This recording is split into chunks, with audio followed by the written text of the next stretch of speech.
Meghali, I think we can start. Okay, thank you, ma'am. So, good morning, everyone. I hope all of us are doing great. I welcome you to the webinar with ABLE and Biocon Academy on trends and opportunity in biotechnology. I think people are still joining us. We have about 153 people with us. So, let everyone join in. We'll start with our webinar. So I wish you again a very good morning. I am Meghali Guha, training coordinator working at Biocon Academy. Welcome you all to the Trends and Opportunity in Biotechnology, a webinar by Biocon Academy and ABLE. Both Biocon Academy and ABLE have been contributing in empowering the biotechnology sector across India, and we look forward to understand more about their work in this field. I think this is a wonderful opportunity that, in spite of all of us being in different places, we all have come together to learn, to understand the current functioning and working of this industry. And this could happen only because of the power of internet that we have at our disposal. I must also mention, and as I mentioned earlier, right now, that we had about 800 registrations for this event. This just goes on to show the amount of willpower that we all have to learn and know, irrespective of our situations. With that, I would like to welcome Ms. Bindu Ajit, Program Dean, Biocon Academy, Mr. Shrikumar Suryanarayan, Chairman and Co-founder of C6 Energy Private Limited. To begin the session, I would like to welcome our very first speaker of the day. I have always been inspired by the likes of our women leaders.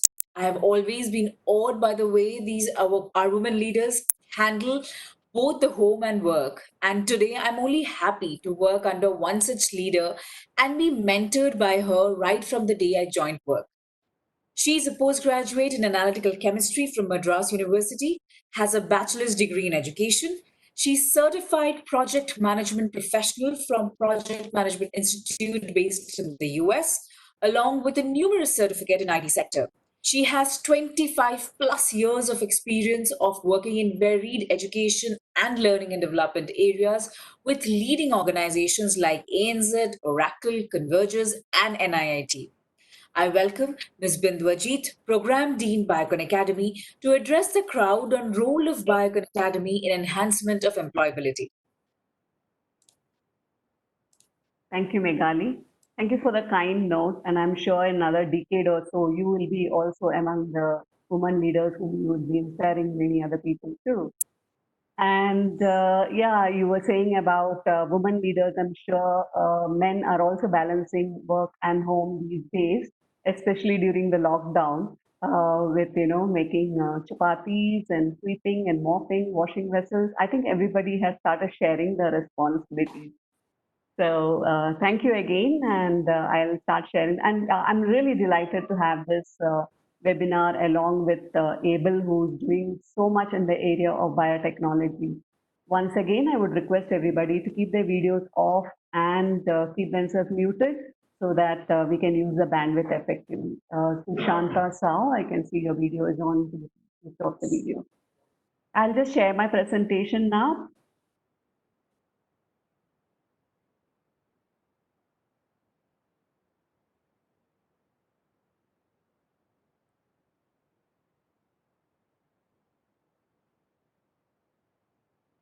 Hope you all can see it. Okay. Yeah. So in this webinar, what I'm trying to do is explain about what is Biocon Academy and what can you expect from Biocon Academy, why has it been established, what is the methodology that we are using. I would like to tell why it was established and how you can really make use of it, right? We will first look into what is the current scenario. If you look on your right-hand side is a biotech, the academic area. On your left-hand side is the market revenue, right? So if you look at the industry and the market revenue, you can see that the market revenue by particular areas like biopharma, bioservices, and so on, you see that the maximum contribution is coming from the area of biopharma. 64% is from the area of biopharma. And then comes the bioservices, which is companies like the CROs, clinical data management, etc., which is around 18%. And then you have the bioagri, which agriculture, which is contributing around 14%. Then comes the bioindustries and the bioinformatics. So this is the revenue generating market. How much revenue is coming from each of these areas? And if you look at the Indian biotech industry, it has a growth rate of 30.46%, a CAGR, computed annual growth rate of 30.46%, and we plan to reach USD 100 billion by 2025. If you're a biotechnologist, you would have surely heard these numbers, and it is high. It's a great ambition to have, and we're really progressing very well, right? Especially in this times when the coronavirus has impacted the whole world, people are looking at the scientists and especially the biotechnologists in the biopharma area to come up with some drug or vaccination which is going to help us, right? And this shows that you are all in the right place. I'm sure most of you are scientists, and I'm really glad to see the mix of people who have joined us today. We have students, we have faculties, and we have people from the industry also. So you will all must have definitely heard about this, about 100 billion by 2025. It's a keyword used everywhere. And this growth is due to the range of positive trends, such as the growing demand in the healthcare services area for food and nutrition and R&D activities, and government has been really supporting this initiative. So are we in the right place? Yes, biotechnology industry is growing, and you can see that the growth rate is at 30.46%. So let's leave this and now move on to the academy part of it. So if you see the academy part of it, the curriculum in which the biotechnology colleges are doing is distributed in those areas. Like the syllabus is focused on 15% on biofuels, 15% on medical lab, 15% on environmental, and so on. So they are focusing on all of these areas in this much percentages, right? And how many people are actually passing out? So we have around 275 biotech engineering colleges producing about 14,000 graduates and 3,000 postgraduates. So here we are talking about BTech biotechnology and MTech biotechnology. And then you have the masters in sciences, and we have 125 biotech master in science colleges turning about so many postgraduates, right? So if you see, about 2,000 postgraduates are coming out. So this is every year we are having so many students being trained in the academy and coming out. So one side you see that so many students are coming out who are well qualified, and on one side you're seeing that there is a growth in revenue. So both the scenarios look good. Then why is it that the students are not getting jobs? And why is it that the industry is complaining that I'm not getting the students with the right skills? So what is that gap?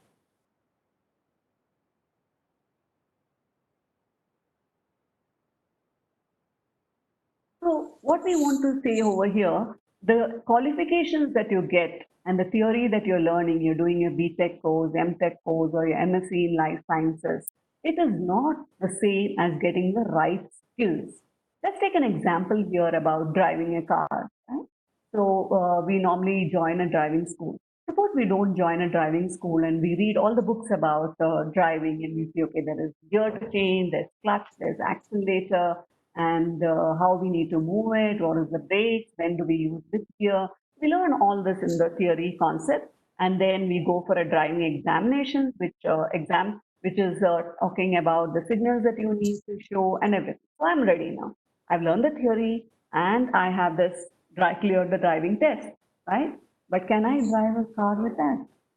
Don't I need the practical experience? Don't I need the right skill of practicing the driving? Only then I'll be able to actually clear the driving test and get a license and ride on the road.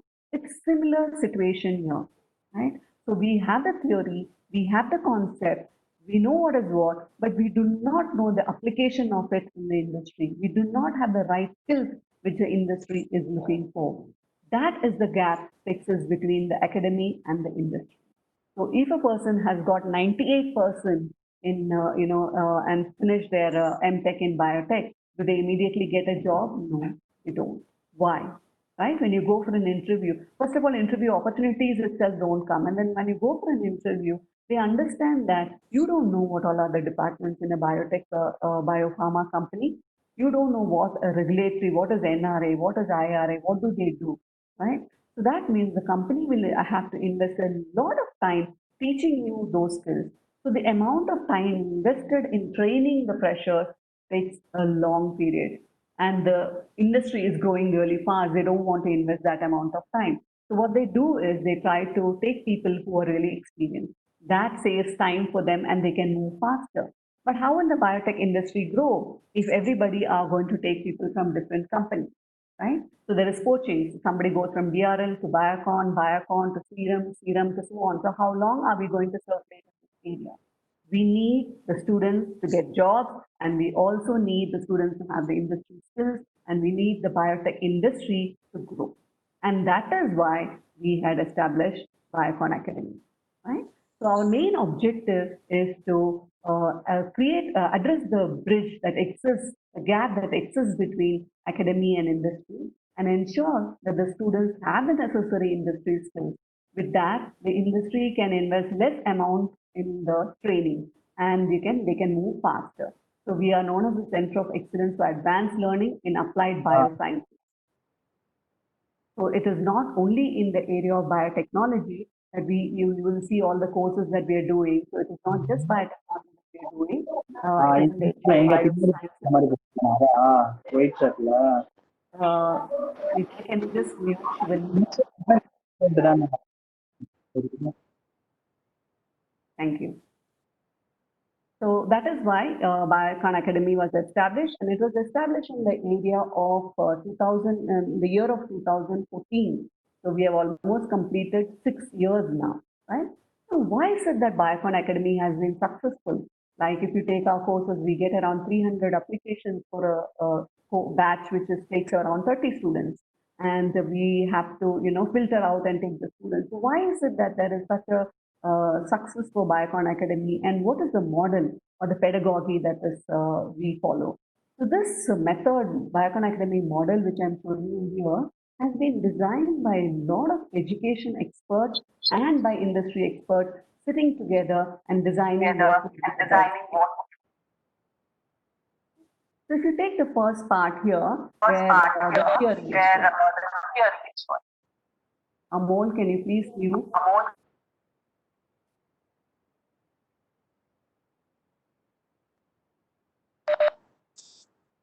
Okay, so the theory part is the first part where we actually look into the industry and see what is the requirement that the industry has. Where is it that the skill they are looking for is missing? So is it in the regulatory area? Is it in the biopharma general area? Is it in the quality control area? So we look into what is that niche skill that the industry is looking for. We take that topic and we design the content. We say, okay, these are the things the industry is saying is missing from this particular for the particular skill. And then we look out for an education partner who can teach this in an application oriented way. That is the most important part of it. It has to be application oriented. So the students already have the theoretical and the concept knowledge.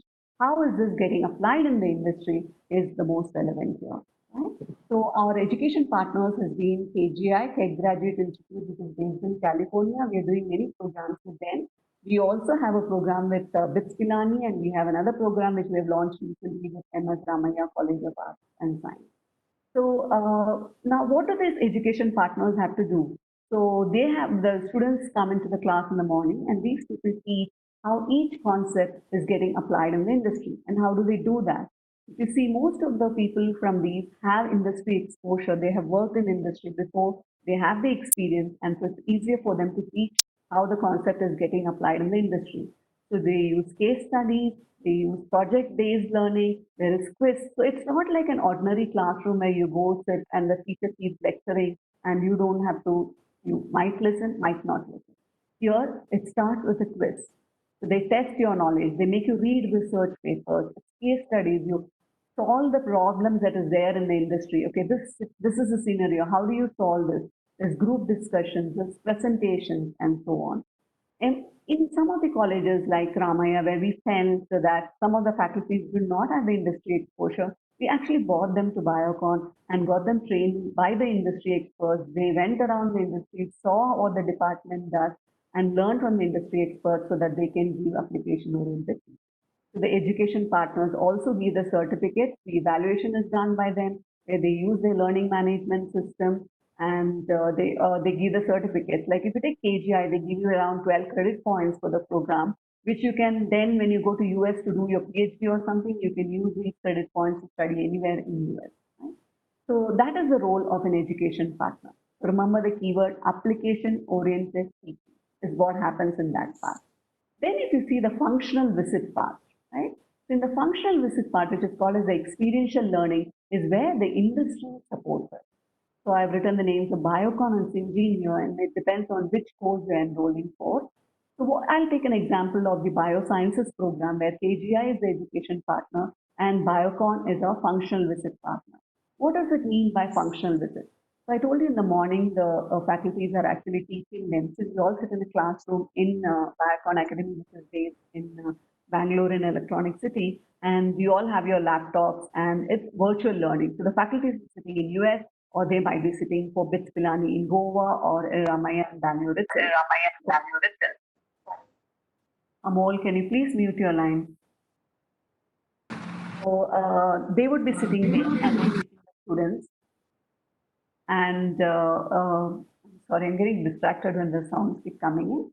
So they're teaching the application. And in the afternoon, these students actually go to all the departments of Biocon to take the R&D department, the production department, the quality assurance, the quality control analytical department. They go there, they observe, they see what is it that the teacher taught them in the morning? How is it actually happening in the industry? They learn from the scientists there who have been working there for years together, right? They get an opportunity to learn from the scientists. In each department, they spend about 2 weeks and then they move into the next department. So if we take a group of 30, we divide them into groups of 6 and they move from one department to another and learn from these industry experts, right? So that is the functional visit. And then you have the hands-on training, which is shown here. So in our clinical development program, we actually partner with Syngene. So this is where the functional visit and the company's importance come in, which is not happening anywhere else in the world. If more companies start participating with and partnering with the academy, the gap is going to reduce really soon. And I'm hoping that more companies will help us and we can have more areas which we can cover. Currently, our partners have been Biocon and Syngene. So now we told about in the morning how the theory concept has been taught. You have actually understood how it is getting applied. Then you have gone for your functional visit and you have seen and observed from this and learned from the scientists how it is getting happening in this. But what is missing is the hands-on training. So when you are in a GMP area or a Biocon facility, it's a GMP area where you can't really go and touch and do anything, right? So that is missing. That's when we have tied up with Thermo Fisher, Narayana Hrudayalaya and Biozine. Again, it's different for different courses. If we take the example of KGI program in biosciences, we have tied up with both Biozine and Thermo Fisher, right? And you spend 1 week in Biozine learning about your biofermenters. How do they work? What are the different connections used for? You actually go and remove the walls and say, okay, what is this connected for? Why is this connected for? What happens if I remove this? So lab scale, pilot scale, you learn how to scale up, right? All that happens in a 1 week hands-on training with Biozine. And Thermo Fisher, you all know, has the latest equipment. And our students are really thrilled to go there and learn about the latest equipment. And 1 week, they have hands-on training in molecular biology techniques in Thermo Fisher. If it's a clinical development program, they go to Narayana Hrudayalaya and spend time with the patients and with the ethics committee. How does it all happen? How do they recruit patients? What are the different forms they need to fill in and so on, right? So that's the hands-on training. So we have the theory, the functional visit, and the hands-on training. Then comes another important part, which is the professional skills training. So if you have great technical knowledge, I've understood everything from the industry, and I also had hands-on experience, but I can't communicate properly. I'm shy, I'm an introvert, I don't know how to speak up. How will you communicate your ideas, right? An interview happens in about 5 minutes time. So in that 5 minutes, the perceptions matter. How are you dressed up? How do you speak? How good a team player are you? How good can you write an email, right? So it's so important to have these soft skills. This is at 75% is actually coming from these soft skills. So we focus on this and give you training in all these areas. So we have an external trainer as well as we have, you met Migali now, who's our communication coach.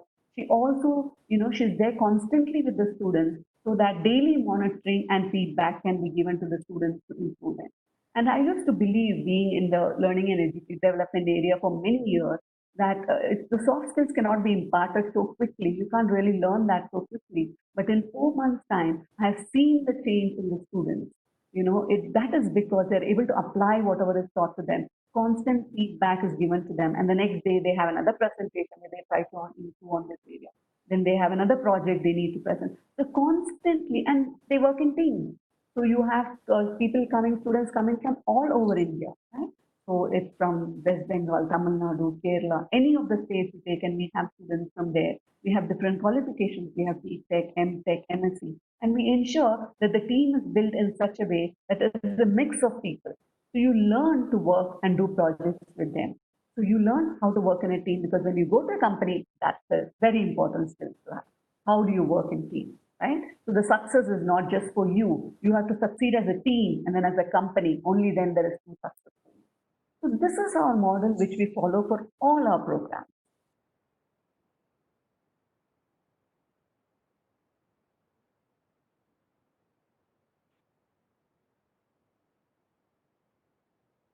I've already told you about the pedagogy that we use. I'll go on to this side, which is about the eventful, the milestones for us.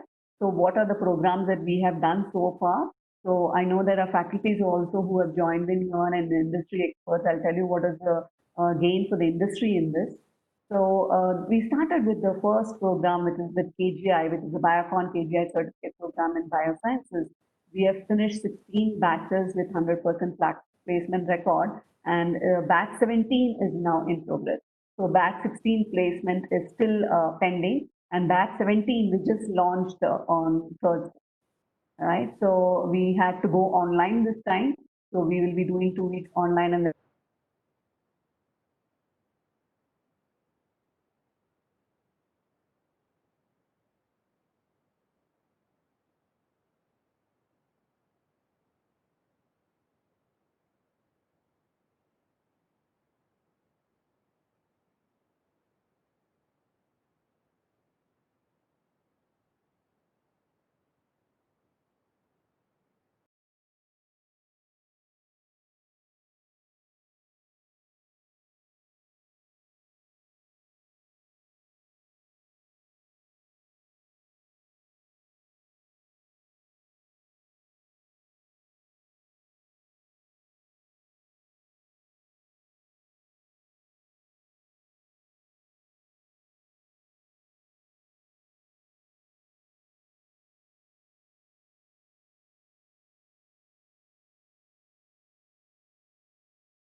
fit in so many companies.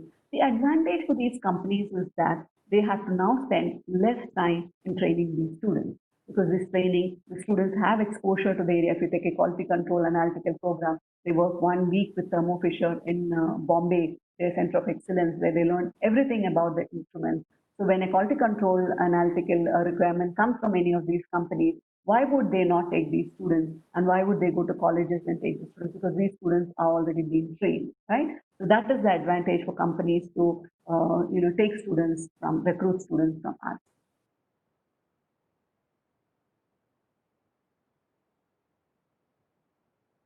So where are the placement trend that we have seen, in which companies or which areas, departments do these students get absorbed in?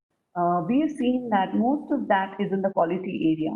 So if you see quality QA, quality control and QC and QCMB, quality assurance, quality control and QC, quality control microbiology.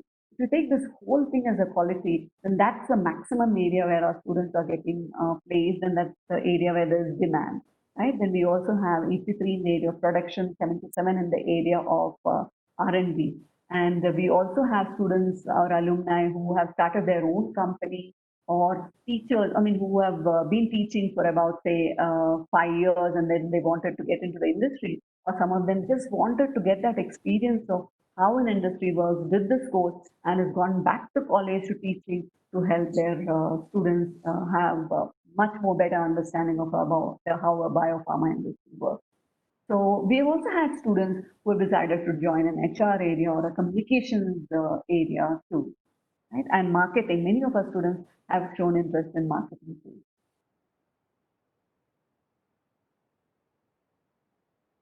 So these are some of the photos you can see there. Kiran is that is during the launch of the program, where Kiran is addressing the students and the other scientists from Biocon who have helped us or helped the students. Here, this is a picture of the student in Biology lab, and here is our classroom. I would really like you to see this classroom of ours. This is just before launch. This is how the classroom is set up with the slippers and the cups, which is all branded, and the students get so impressed when they come in into such a big classroom. And this is also another shot in Biozine. I think we can't take pictures with Thermo Fisher and we can't show you the Syngene and the Biocon labs, but they go in there also. And is it all about learning, learning, learning? Learning can be fun too, right?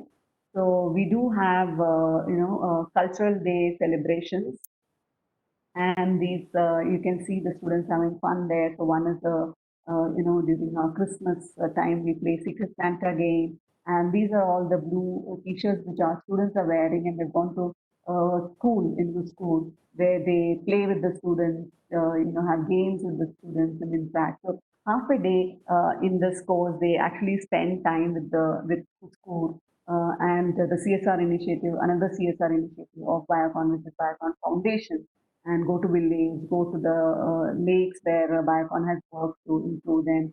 So they spend a lot of time there, so that we want to give this the importance of giving back to the society, to the students. And that is why we spend half a day sending these students to these places, right? We also believe learning is fun and they should have fun. So our cultural day has fashion shows, it has, you can see the students all dressed up here, and they really enjoy playing all the games. Here you can see that lemon and spoon game is going on there, right? So it's not all about learning, learning, learning. We do have fun at Biocon Academy, and we're always like family to the students. So this is the website address, so bioconacademy.com, and these are the contact details. We are based in electronic phase 2, and these are our phone numbers where you can contact to us, you can write to us. You can look into our website, all the program details are given. This is our building photo as you can see there. The fourth floor is Biocon Academy, and all the program details are given there. So if the questions are related to the program, the cost, the who are the faculty, which program is taught by whom, how many, what is the duration, all the details are given in our Biocon Academy site. You can synthesize and learn more about our programs.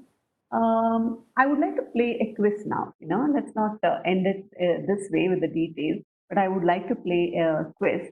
And it's a small game. It will take only 5 minutes. If you all have your mobiles with you, We can see whether, I hope it works. Give me a minute to. So how this game is will work is that you have to log into a site, kahoot.it, www.kahoot.it. You can just type that and use your mobile because it will be better using that rather than switching screens here. You have to see into the screen because the question will come up on the screen. And in your mobile, I'll give you a game code. So you will enter with that game code. Then what you will see is colors, right? So you see a blue color, red color, yellow color, and a green color. In the screen, you have to see the question and you have to see which is the right answer. You'll see that color and the right answer. So use that and go into your screen and just select that particular color. And I hope it is clear. So the question will be available only on the screen, which I'll share. You'll join the game by the ID that I'll give you. And when you read the question, you will see the answers there. But in your mobile, when you have logged in, you see only the colors. So be sure to see what is and there is a prize for it, right? So whoever comes first, there's definitely a prize for you all. So I hope you all will play that. Let me see how I can launch that now.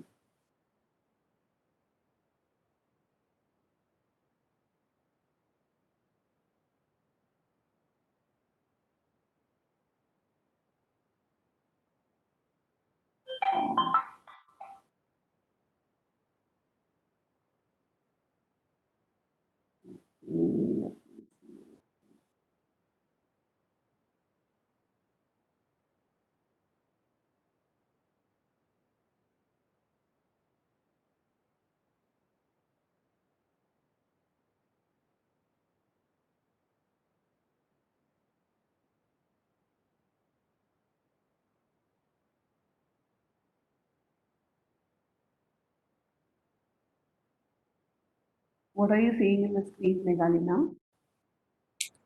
Ma'am, it's a blank screen as of now. Have you shared the game? Not yet. Okay.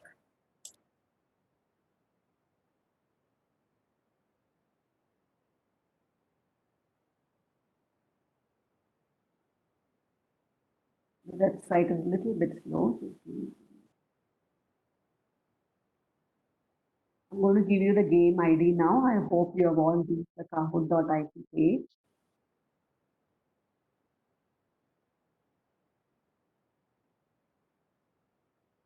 Okay, the game pin is 652700.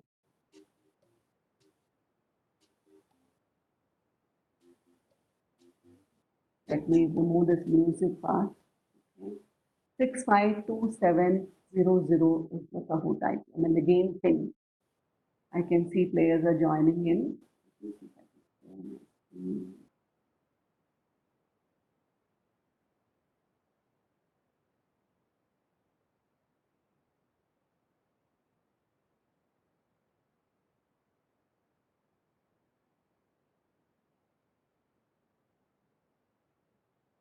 Meghali, when the screen comes on, please let me know. Sorry, ma'am? When the screen comes on, please let me know. Sure, ma'am.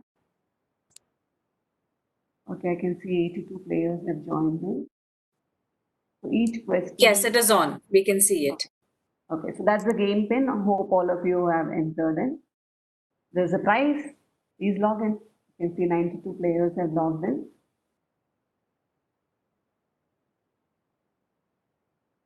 96, 97.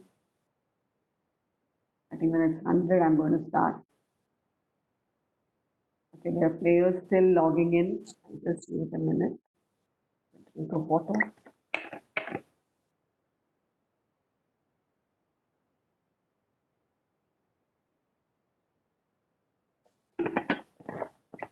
I'm just trying this to make it a little bit interactive.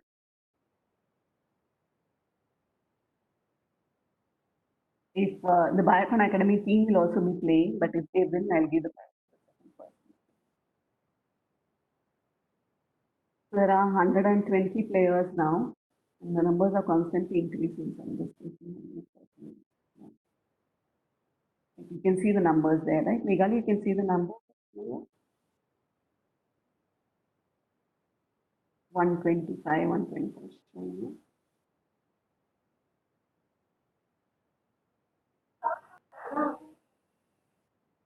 Yes, we can see them. Okay. Shall I start? People are logging in. I have 1:35 now. People love playing games. I think players are still joining in. I can see Yes, the ma'am. numbers increasing. So Yes. maybe another 1 minute or 2 minutes. Okay. Participants, I think it's time you all join in quickly because another 1 minute, then we'll start the game. Everyone over here is getting impatient. Yeah. And once again, I'll tell you the rules. The question you need to look into the screen. Here only the question will come and the answers will be shown in different colors. Whereas in your screen, you will get only the colors. So you should see the color and the correct answer from here and click the color in your mobile. Okay, 1:43 now I'm going to start my calendar. 1:44. Oh my God, this is joining me. Okay. I'll wait till 1:50. Okay, ma'am.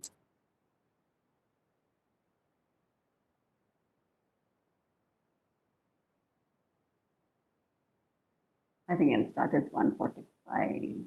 There's something 1:46, 1:47. Oh, people are coming and going out. Some people are getting logged out. 1:48. I'm going to start. Be ready, everyone.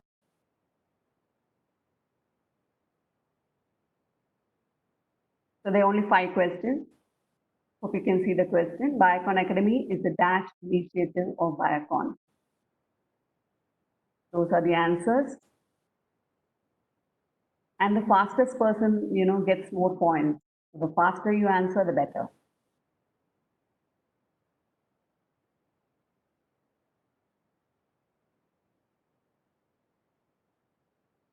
Ten more seconds to go. Biocon Academy is a dash initiative of Biocon. Yes. The correct answer is CSR. I can see that 36 people, just to confuse you all, I wrote CSIR so that you get confused and I can see it's fast. So I've given options as scientific, initiative, great initiative. This is also confused you all. So 36 of you have got the right answer. I'll move on to my next question. I hope you have understood how to play this game, right? Okay, so BHU, I don't know what is his full name, but he's the one in the top with 957 points. That means he answered first, right? And then comes SJ, Swaroop, Sumana, Saurav. Let's see who is going to beat Boo. Boo. Must be Bhushan or someone. I don't know what his full name. But after that, you can write to us and we can give you the prize if you are the winner. Let's see if the score is changing. Next question. I didn't see the Biocon Academy. The Biocon Academy has courses only for biotechnology. Is it true or false?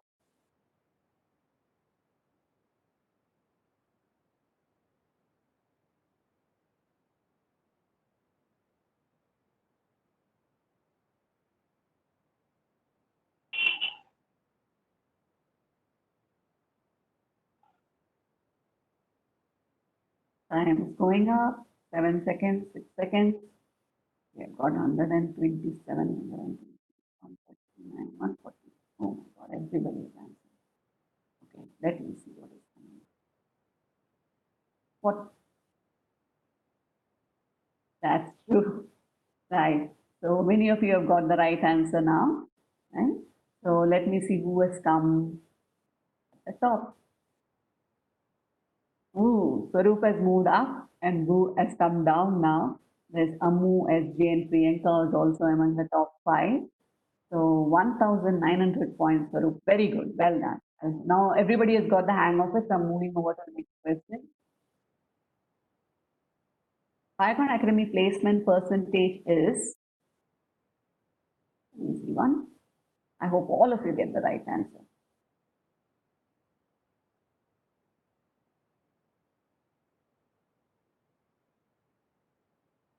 Answers are coming in fast.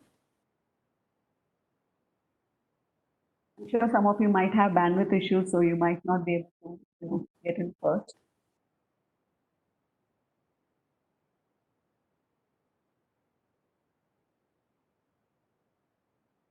Wow, this time only 125 have been able to answer.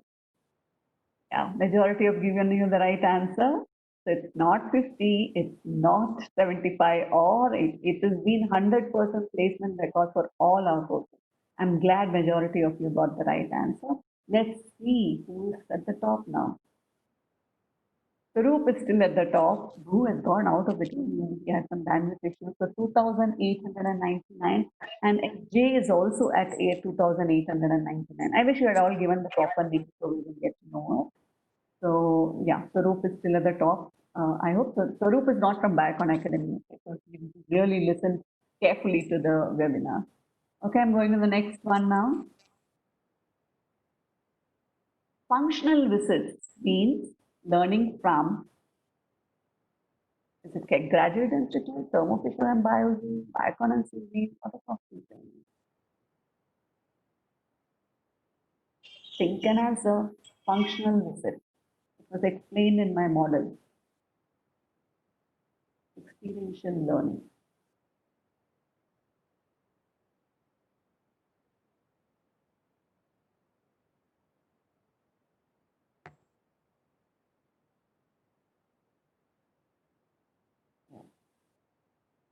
Yeah. I know this is another one where I have written confusing things so that you, 29 have answered as. Okay, so majority of you got it right. It is Biocon and Syngene. They are our industry partners. I told you the function that it is about going to the industry and learning. So majority of you have got it right. Good. Now let's see who is at the top now. Ananya has moved up to the top now. Surup has gone out there. I can see a Biocon Academy team member there. Ram Gopal is there.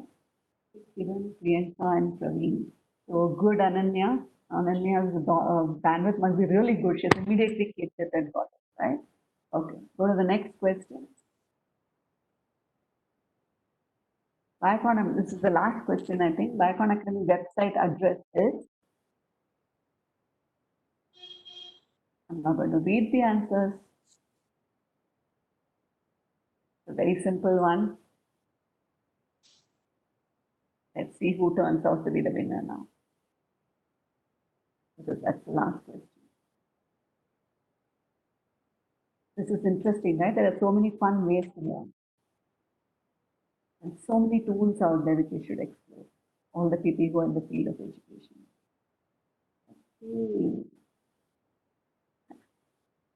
Okay, some of them even selected able.com. I thought majority would select biocon.com. 89, that's wonderful answer. Many of you have got it right. I'm glad. Okay, let's see now who's going to be the winner. Everybody excited to know?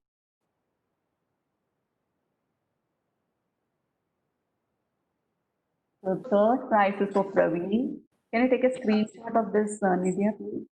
Ram Gopal, you can't be second. Yes, ma'am. First prize is Kiran. Kiran, you could write to us. I don't know how many Kirans will be there in the list. We have the list of the people, but we don't know how many Kirans will be there. So, Kiran, you could write to us at admissions@bioconacademy.com and we will send you a gift. Some e-gift we will send it out to you. Ram Gopal, you're disqualified because you're part of Biocon Academy. But well done, Ram. And Praveen, so you're the third prize. So you can also expect a prize from us. Well done, well done. So with that, I am done, Meghali. And I just wanted to leave with a last few thoughts. Let me share. Are you able to see my presentation, Dean?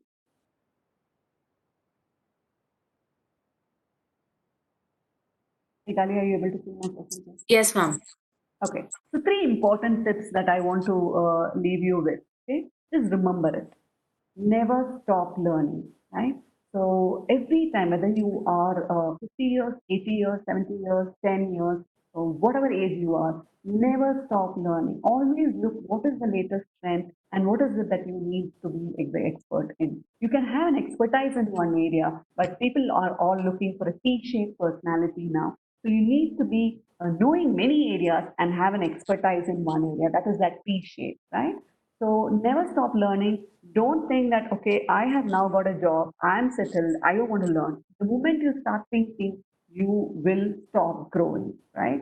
Never stop learning. Keep your interest active in many areas and keep learning. And this is the best time when there's a lockdown, when you're at home. This is the best time. And I can see that so many of you have logged into this webinar. It's because you want to understand a little bit more, right? So never stop learning, right? And the second part is network with people. This is a huge, big world, right? The more you're going to network, the more you're going to meet people, the more you're going to talk with them, the more you're going to have a better chance to apply for a job or move from one job to another job or learn a bit more from your peers, right? So networking is really essential for all the students who are looking for jobs. Log into LinkedIn, make your network, right? And ensure that you're connecting and learning more. One, never stop learning. Two, networking is the key. So network with people. And three is be self-motivated. Do not always look for someone who is going to motivate you and say, you hear many people say that, oh, my manager didn't appreciate my work at all. Why should I be doing it? That's not the way at all, right? You are doing the work for yourself. Your comparison is with yourself. So keep yourself self-motivated. Do not depend on external sources for any motivation. You should be motivating yourself. You should compare. This year I've achieved this. Next year I'm going to do this. Am I doing better every day? Compare yourself with yourself and keep moving up. Be self-motivated. Have that energy and drive. It's so contagious, and you can identify a person who is self-motivated.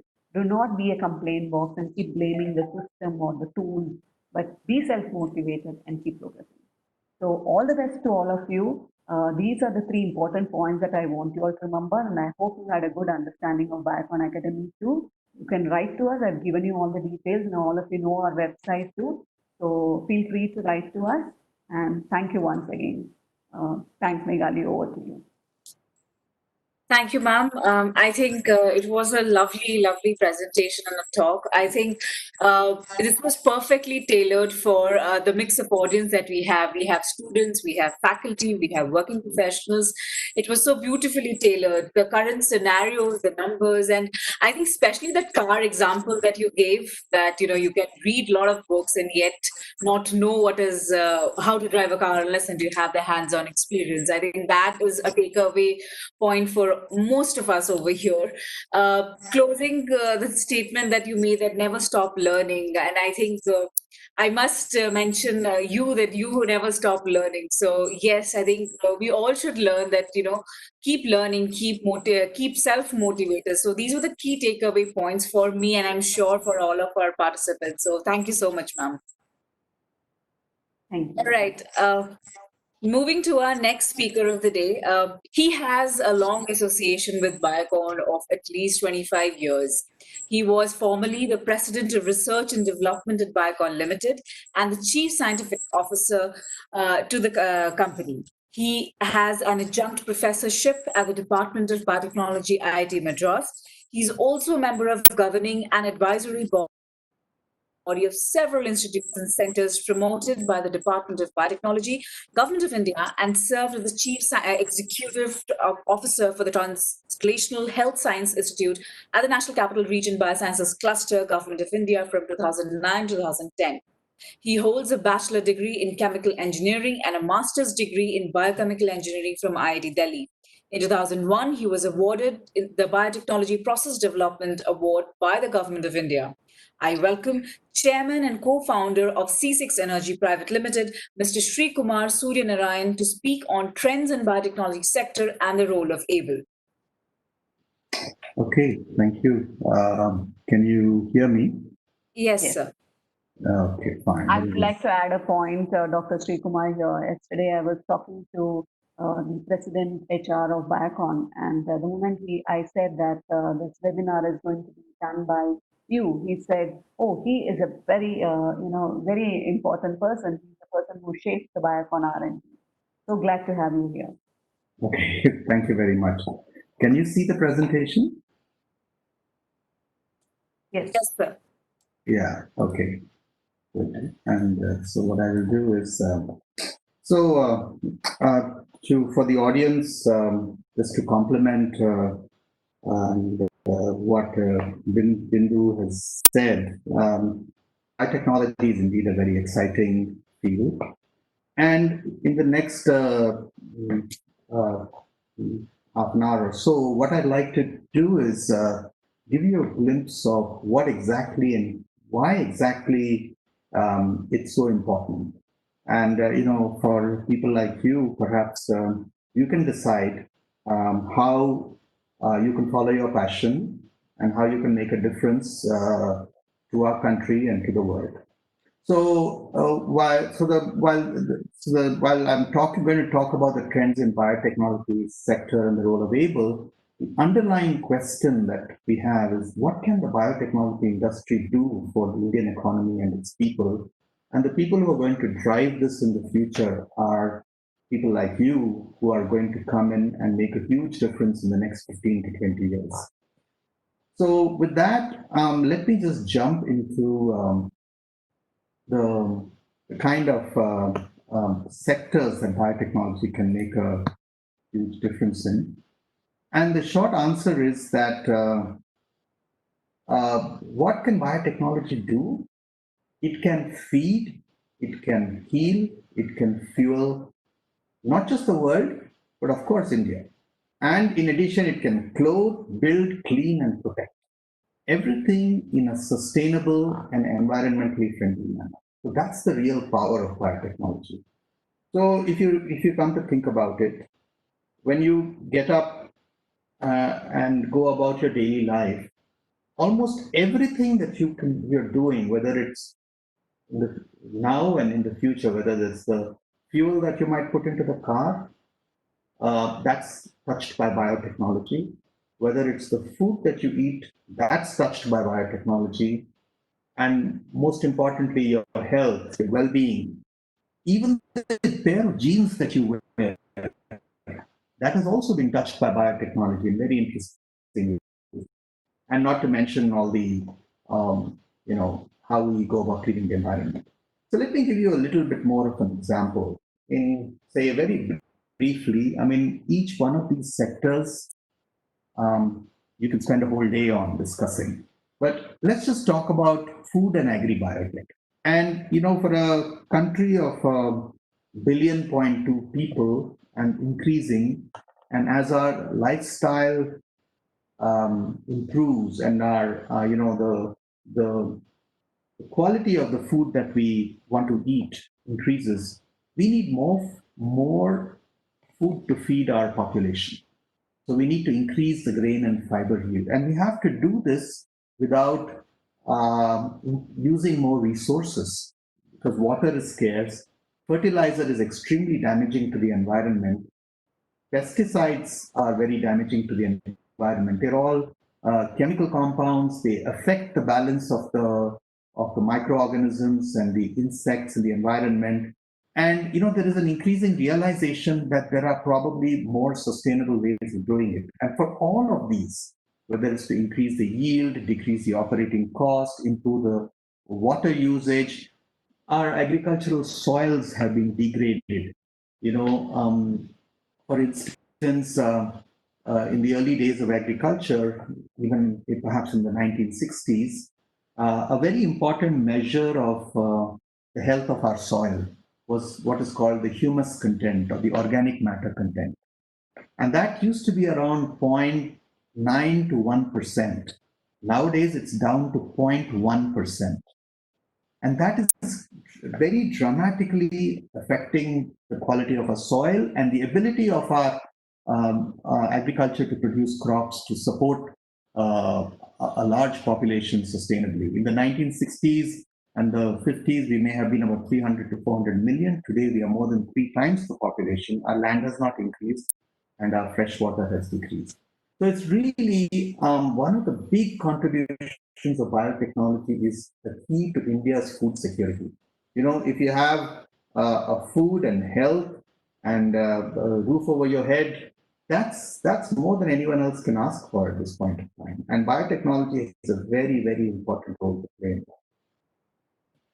If you talk about us going about on our economy, whether and almost, we hear about global warming on a daily basis. And we all know that the very important cause of global warming is the rise of carbon dioxide in the atmosphere. Now, why is carbon dioxide rising? Because what we are doing is burning a lot of fossil fuels.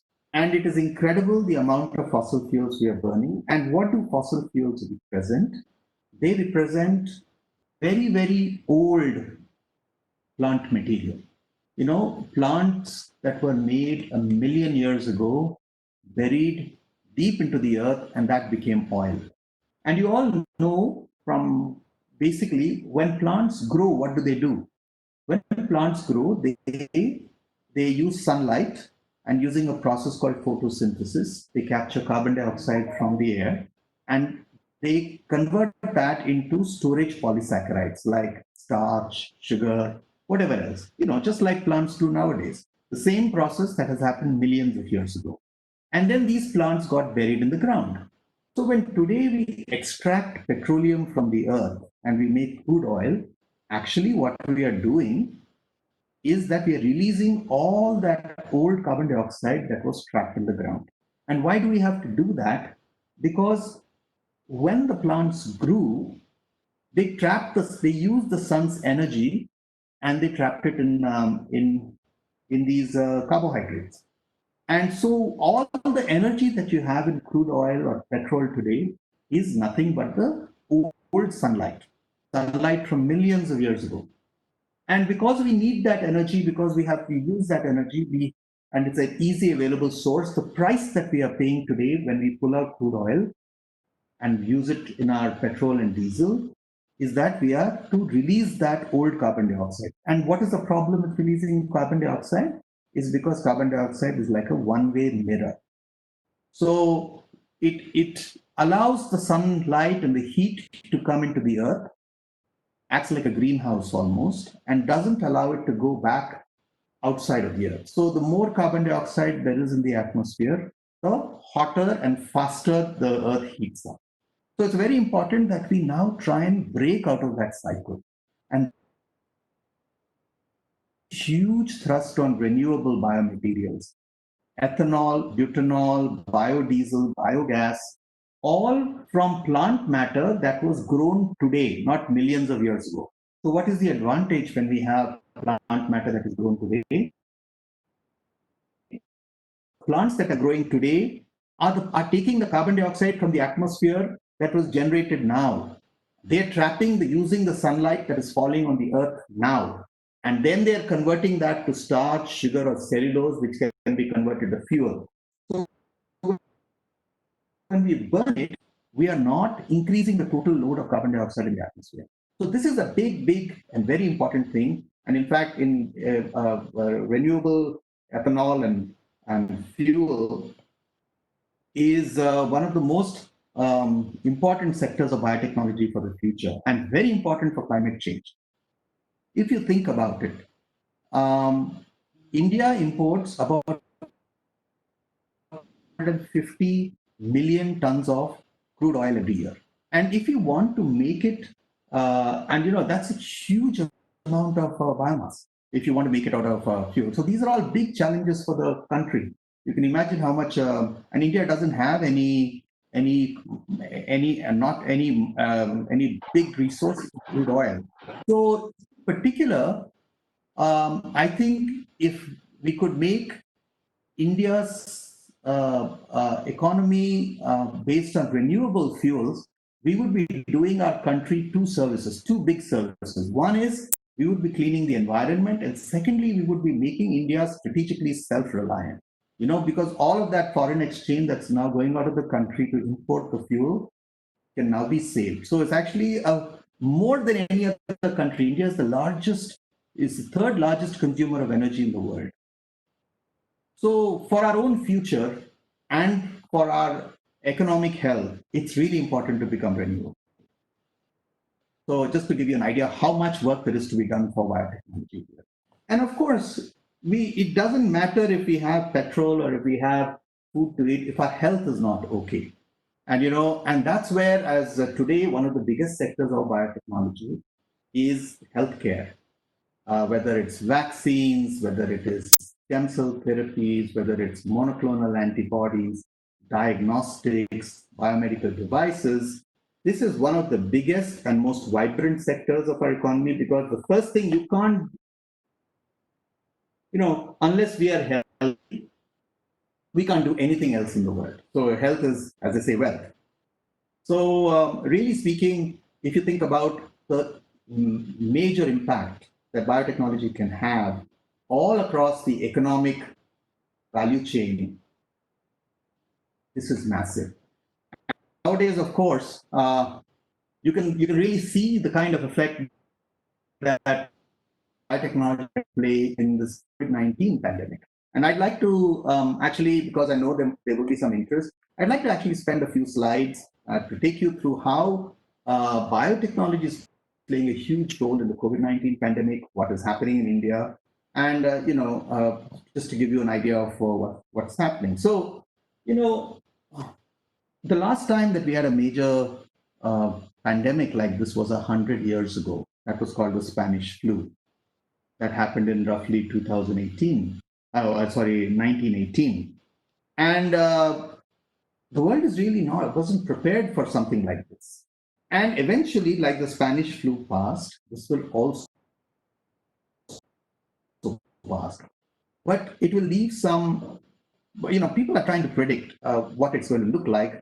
And really, the situation could be whether there will be a successful vaccine or there won't be a successful vaccine. And of course, a lot depends on, even if there is a successful vaccine, what is the point of having a vaccine if it's not available to everyone? Today we struggle in our country to give already available vaccines to the poorest people. And it certainly won't help if a few small segment of our population can get the vaccine, but the majority doesn't. Then it's as good as not having a vaccine. So this is going to be a big challenge. And, even with the vaccine, one is expecting that it won't be available till 2021, in the first quarter of 2021, because, developing a vaccine it takes time and it's a lot of effort, and you want to make sure it's safe. And if you don't have the right vaccine, sometimes it can make the disease worse, not cure it. And if we don't have a vaccine, that will also affect the economy. The fear factor, there'll be lockdowns, and, there will be loss of a lot of jobs. While we can do many things virtually, there are only there is a limitation to how many things that we can do virtually. So this is actually, nobody knows how it's going to turn out. It could be either way, but the biotech industry is at the forefront of trying to get to a scenario where we are hoping that we can have a vaccine, and a safe vaccine. And not just a vaccine. Vaccine is preventive in nature. So you give a vaccine so that you can prime the body and raise the inherent defense systems in the body, so that the body can be prepared to fight off an infection. But what if you actually already have an infection? Then you need drugs against the virus, the COVID-19 virus. So the antiviral drugs. So, and vaccine is not probably the only way. You have to have several, layers of defense. So that's why starting right from the bottom, whether it's changing social practices, better healthcare practices, physical protection equipment, drugs to treat the infection and COVID-19. There is actually a huge contribution of biotechnology in each one of this. Let's have a quick look at what's happening around the world, and then I'll also focus on what's happening in India. So there are more than 400 different drug programs that have been launched by the biotechnology industry. In the 16 weeks, people have sequenced the virus, they have looked at possible mechanisms of action, but drug development is a very long process. In normal circumstances, it could take anywhere close to 7 to 10 years to develop a new drug. So what is happening is that people are looking at, of course, new drug programs are starting, we really don't have those luxury to wait for 7 years. So many of the programs today in place are programs where the drugs have already been developed for some other diseases, but they're looking to see if we can reapply them or repurpose these drugs for handling COVID-19. And many of the drugs that you see now, including the drug remdesivir that was recently approved, are made through this repurposing route. The original reason remdesivir was approved was to fight a virus called Ebola virus, but today it is found that it can also have some activity against the COVID-19 virus. And what is interesting is that companies, of course, companies drive all of this. A lot of the actual development is driven by companies, and many of those companies are small companies because small companies have the advantage of moving fast, thinking differently, and that's where the whole startup scene comes. So these are all companies that are looking at it, and so many countries around the world have looked at it, whether it's drugs on the virus, whether it is to drugs that mitigate the effects of the virus, whether it's, as I said, existing or repurposed drugs. Now, there is also, apart from fighting the virus, there is also the vaccines. And there are many, many vaccines that are in development.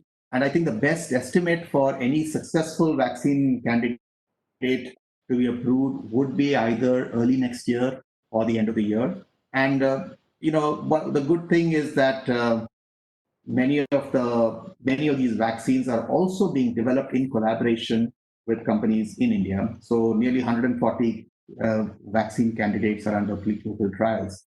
So, and in India especially, now India traditionally has been one of the largest vaccine producers of the world.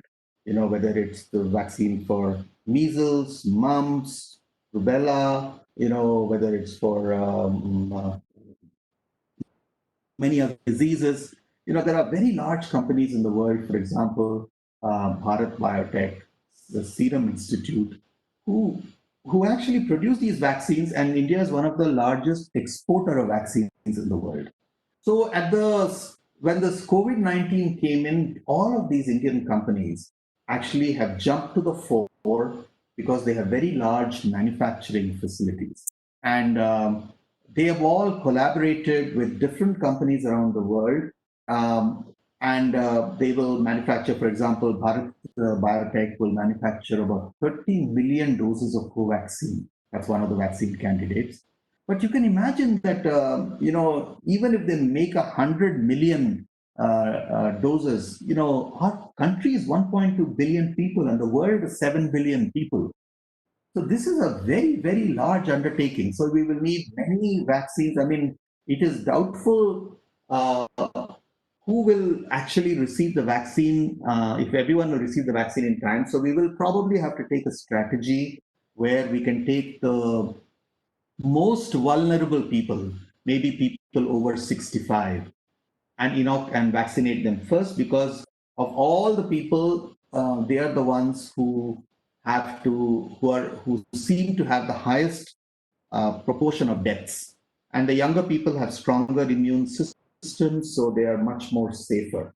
Now, all of this knowledge, including who's susceptible, who's not, is actually as a result of a lot of biotech professionals working day and night during this crisis to actually create this knowledge.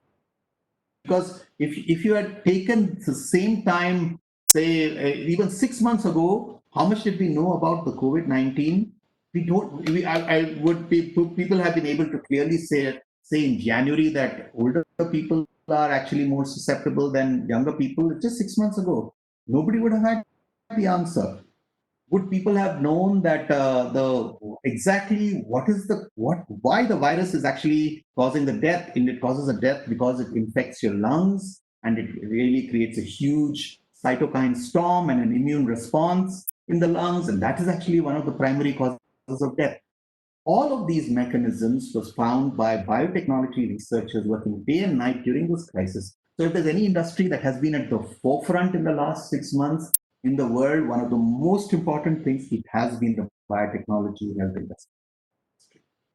Okay, just to give you, and there are other drugs also, like I said, for instance, there are antiviral drugs. So remdesivir that I talked about has now licensed the drug to 5 Indian companies. Now, India has traditionally had a very strong drug manufacturing industry, and therefore it is not a surprise that remdesivir has been licensed to at least 4 or 5 Indian companies, and I think Cipla, Heteropharma, a couple of other companies. Glenmark has introduced another kind of drug called favipiravir. These are all antiviral drugs. And recently, Biocon repurposed existing drug that was approved already for psoriasis treatment. It was called itolizumab.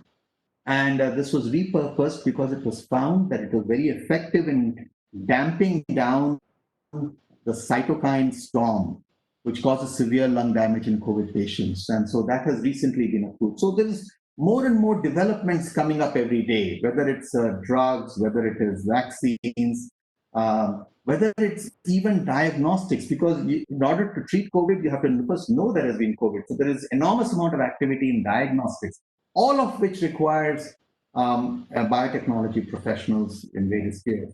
Now, even in protective gear, for example, India has traditionally been very strong in the textile industry.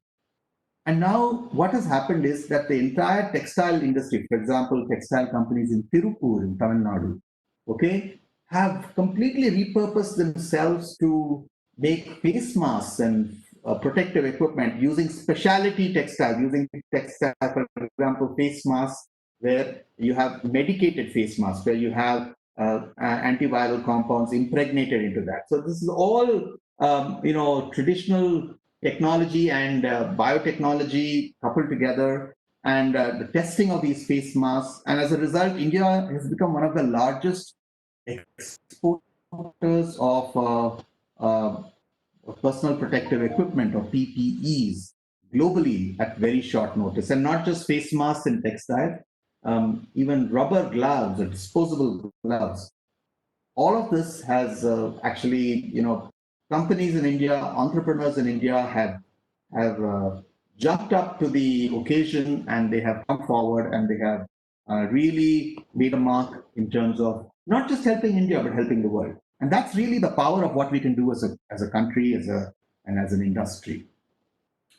Of course, there are doctors who have been trying different ways of treating people, whether it's hydroxychloroquine for healthcare workers. And while there has been some debate about how effective hydroxychloroquine has been in the later stages of the disease, as a preventive, there is still some reason to believe that it works and works effectively. And hydroxychloroquine, by the way, India is one of the largest manufacturers in the world.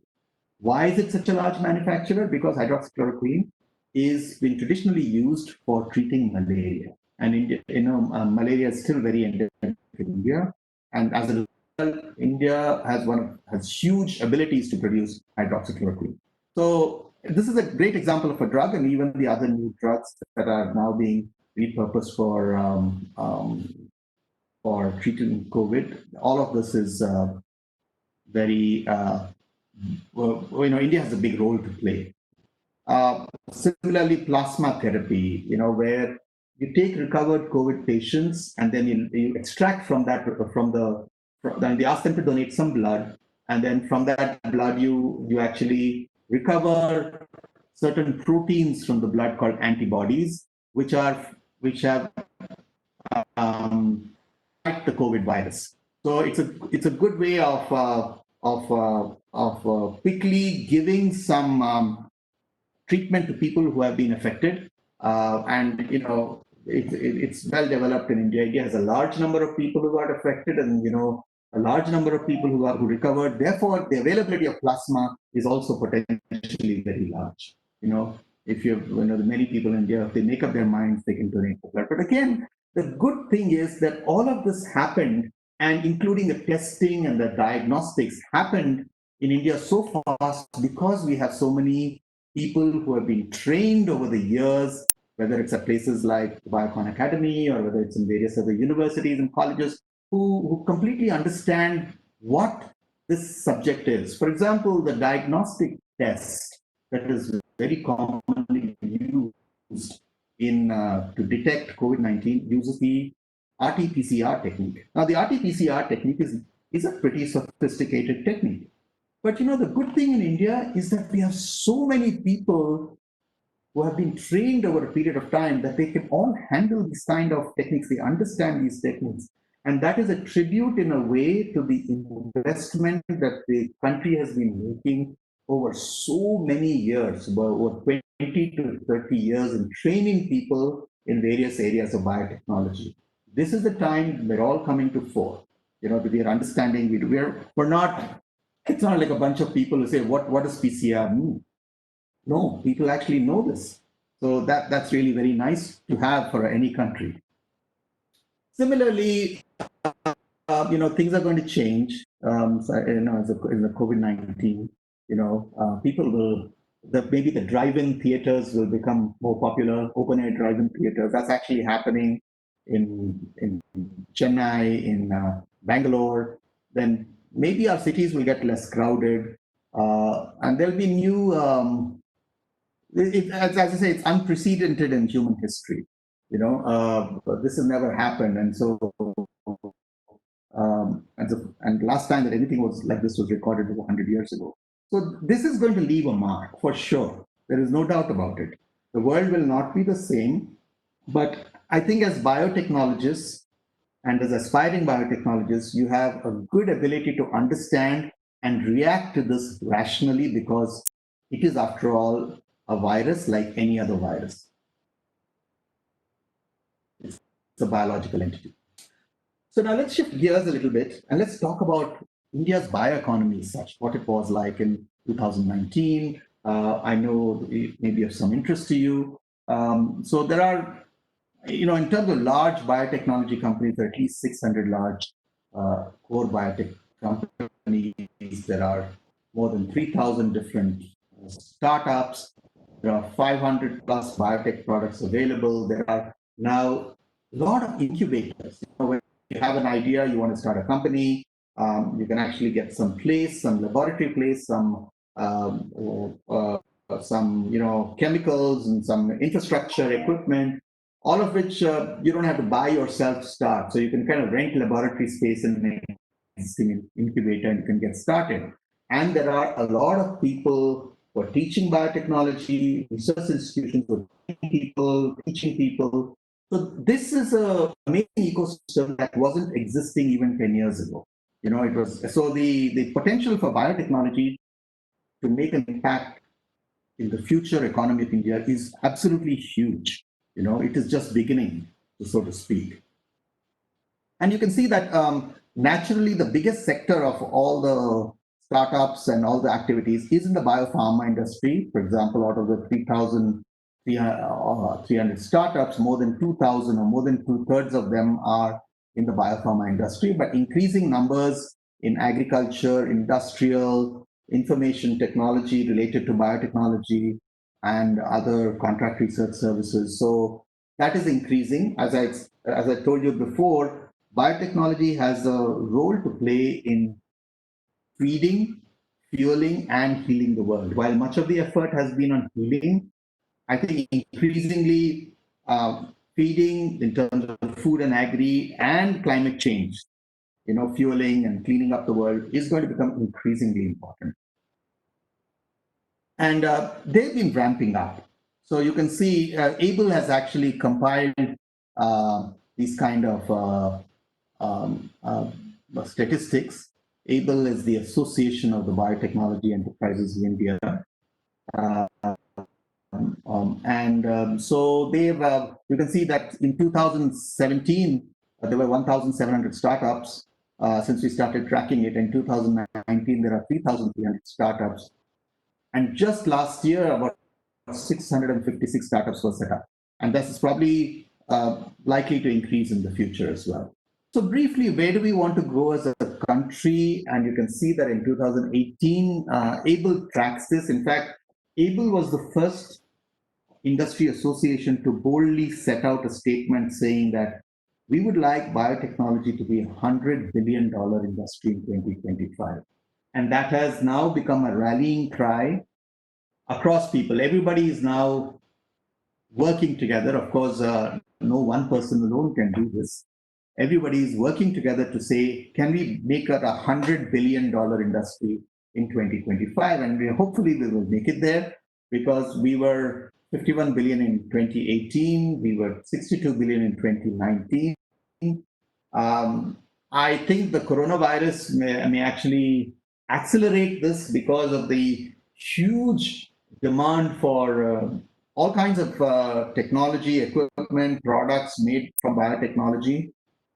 So we don't know what the numbers will be till the end of the year, but we expect that in 2023, in a normal course of things, it would have been 85 billion, and it should reach 100 billion by 2025. So we'll be tracking this as association of biotechnology-led enterprises. So that's an industry association, and it's broken up in various ways right now as bioagri, bioindustrial, biopharma, and so on and so forth. So it's right now, as I said, 62 billion, with the bioagri segment being 12, and with the biopharma being 36. So you can see this, but these are just numbers. But it's good to know that all of the sectors are present, and this is the same thing broken up in a different way, and they're all increasing. So I can see that between diagnostics, vaccines, biologics, and therapeutic is really the lion's share of the business. So a little more about ABLE. ABLE is actually meant for industries and for some industry organizations, and not-for-profit pan-India forum that represents the Indian biotechnology industry sector. We have headquartered in Bangalore, and we have people from all across India who are our members, and we are the unified voice of the biotechnology sector. And so we have biopharma, bioagri, bioinformatics, bioservices, bioindustrial, diagnostics and devices, and we also focus on helping startups. So, because it's a new biotechnology is new and is not as established as, say, the steel industry or the textile industry, many state governments and central governments are looking for guidance on what should we do to enable the biotechnology industry to thrive and prosper. So one of the things we do is to work with them, and we are part of several state vision groups, and we help them make the roadmaps, help them say, okay, I think you should have more incubators here or training systems. So we're also, we work with the Department of Biotechnology, help them organize seminars, summits. And then we've been running what is called Biotechnology Entrepreneurship for Student Teams program. It's called the BEST program. It's short for Biotechnology Entrepreneurship Student Teams. So the idea is to have, to inspire biotechnology graduates, whether you have, with a master's or a PhD, or you're out of college, and you want to know what it takes to do a startup, start an industry. So we run boot camps, and we run a course that every year we do that, where we can, we select up to 20 top teams, and we bring them in for a 3-day intensive workshop. And many of those teams actually go on to start companies. We also do bioeconomy conclave series and a Voice for BT public speaking contest, where we bring in more awareness about biotechnology. And some of you in your colleges may be aware of this Voice for BT. We also work with the Department of Biotechnology to bring out the bioeconomy report. What is the industry value? So, and there are always some niggling problems that because the laws are not always completely tuned. So we look at some of the acts and the laws and trying to work with the government to reform them, so that it's very useful for the industry. So in other words, In other words, that's what we try and do. So let me now see why. Okay. So very quickly, as a national mission, we want to be a 100 billion economy, and that's what we want to do. So provide a lot of jobs. So that's some of the things that ABLE does. So but from a point of view of interest for people like you, student teams. So, like I said, so here is an example of a winner getting a check. And, this is a program that we used to run. We run with the Department of Biotechnology. So the check for the winning team is 5 lakhs. And so here is the winner of the 2015 best. And then they can start companies.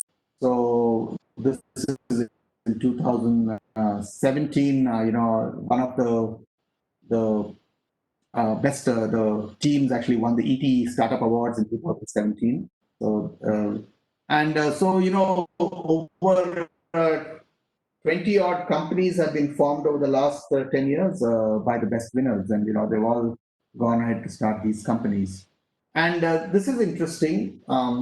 We right now, for every 44 people, 44 men, we have 19 women. We need to raise this.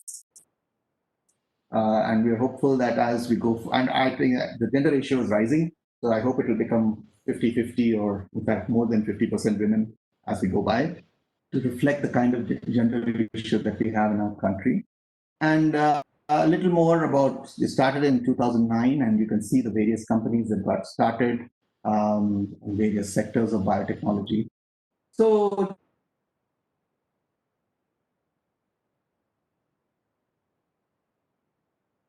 the industry of the future. It can impact almost everything in our daily lives. In India, ABLE tries to facilitate whatever is possible to help the biotechnology industry prosper. And we think it's not just about supporting companies, but also to support startups and students. And that's one of the reasons we partner with people like Biocon Academy, because we believe that the future is actually in people, in your hands. And the more you know about what you can achieve with the kind of knowledge you have, the more beneficial it will be for the economy and for the country. So that's basically what I wanted to present. And if you have some questions, I'm happy to take that. Okay. Thank you, sir. We do have a couple of questions in our chats. Probably I can read one or two and probably can help them answer. Sure. The latest one is sectors which will flourish due to COVID-19 and why. Give me a second.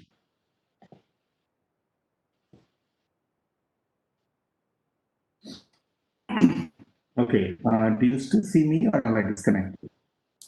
Okay. Okay. Let me stop sharing this then. Okay. So what you're asking is, what are the sectors that are affected by COVID-19, positively or negatively? What's the question again? The question is, sir, sectors which will flourish due to COVID-19 and why? Well, obviously, I listed them in my presentation. The sectors that will flourish are definitely anything to do with protecting people, okay, from the ravages. So whether you're making a medicine, whether you're making protective equipment, whether you're making diagnostics that can help to diagnose COVID-19, whether you're making drugs that help to mitigate the effect of COVID-19. So all of those, definitely all healthcare related sectors, whether you're supplying ventilators to hospitals. So there's a myriad of things that will benefit. One of the other sectors that is benefiting is because people are out of jobs. It's because they're not able to go and work. Construction stop. They're all going back to their villages. Okay? And as a result, I think is going to fall. More than 50% of India's is employed. So, in other words, I would say that a lot, almost everything to do with healthcare is